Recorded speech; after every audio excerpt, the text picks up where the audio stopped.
Wellness को आजकल लोग एक शॉर्ट टर्म क्योर या ट्रेंड की तरह देखते हैं, लेकिन आपके लिए शकुंत आश्रम का रियल फिलोसॉफी और पर्पस क्या है? क्या फिलोसफी और क्या पर्पस?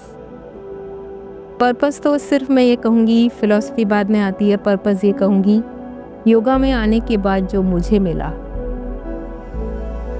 जो स्वास्थ्य, जो शांति, जो एक मुझे मालूम पड़ा कि मैं पैदा क्यों हुई हूँ। और ये क्वेश्चन बड़ा तंग करता है, और यही शायद अपनी खोज है। इंसान क्या खोज रहा है? वही खोज रहा है कि मैं पैदा क्यों हुआ हूँ। बस वही उद्देश्य मुझे मिल गया। अब मुझे लगता है कि मैं वो जिस रास्ते से मुझे मिला है, मैं श्योर नहीं कह रही कि उसी रास्ते से और लोगों को मिल जाएगा, लेकिन वो एक रास्ता है। खोजना तो अपने अंदर ही है, और रास्ता तो वही है।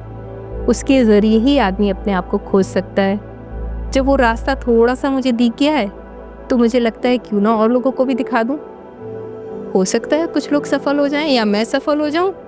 अगर कोई जीवन में एक शख्स भी जिसको अपना जीवन का उद्देश्य पता पड़ गया, तो इस आश्रम का बनना सफल हो गया। मुझे ऐसा लगता है यही उद्देश्य है। रही बात फिलॉसफी की, तो फिलॉसफी तो इसमें पतंजलि है। यम, नियम, आसन, प्राणायाम, उसके बाद आपका प्रत्याहार, फिर धारणा। मैं सिर्फ इतनी ही काम कर सकती हूँ। तो यम और नियम जब हम साध लेते हैं, तो अपने आप आसन धीरे धीरे सधने लगते हैं। और आसन साधने का उद्देश्य जो आज के दुनिया में बन गया है कि जी हमारी ये बीमारी सही हो जाएगी, वो हो जाएगी, या हम शरीर को इतना मोड़ सकते हैं, पतंजलि का वो उद्देश्य है ही नहीं। पतंजलि तो कहते हैं एक आसन में बहुत देर तक बैठ सकते हो, जिसमें उसे साध लो बस। वो पर बात वहीं आ गई कि सधेगा वो तभी जब आपका शरीर स्वस्थ होगा, आपका मन स्वस्थ होगा। तो ये एक बेसिक चीज़ें हो गई, यम, नियम, आसन। फिर उसके बाद आ जाते हैं प्राणायाम। प्राणायाम के बिना भी क्या जीवन जी रहे हैं हम। प्राण, जिसको हम नॉर्मली कॉमन भाषा में कह देंगे सांस, लेकिन प्राण और सांस में बहुत अंतर है।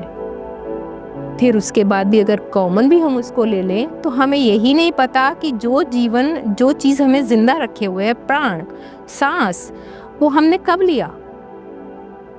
हम खाने के पीछे भाग रहे हैं, हम पानी के पीछे, हम भौतिकता के पीछे इस कदर भाग रहे हैं कि जब प्राण रुक जाते हैं तब पता पड़ती है। जब प्राण रुकने लगते हैं तब पूरे परिवार को खबर आती है कि जी क्या हो गया।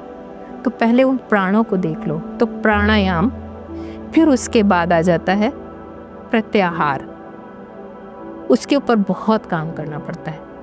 उसके बाद काम करने के बाद शायद यात्रा बहुत आसान हो जाती है।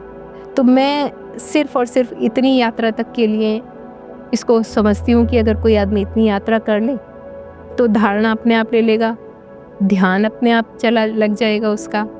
समाधि के लिए तो आज के समाज में हम बस माफ़ी ही कह सकते हैं, या ऊपर वाले से प्रार्थना ही कर सकते हैं। ध्यान ही लग जाए वही काफ़ी है। तो यही एक किसकी फ़िलॉसफ़ी है? पतंजलि फ़िलॉसफ़ी। मेरा विचार ऐसा मुझे लगता है। और आगे जिस कदर मैं सीखती जा रही हूँ, अपने अंदर गुनती जा रही हूँ, अपने जीवन में उतारती जा रही हूँ, कारण यही लगता है कि जब तक उतारूंगी नहीं तब तक दूंगी क्या। तो मैं पहले अपने जीवन में उतारने का प्रयत्न कर रही हूँ इस फिलॉसफी को, और बहुत हद तक सफल हुई हूँ, ऐसा मैं खुद को मानती हूँ। और तो वक्त बताएगा।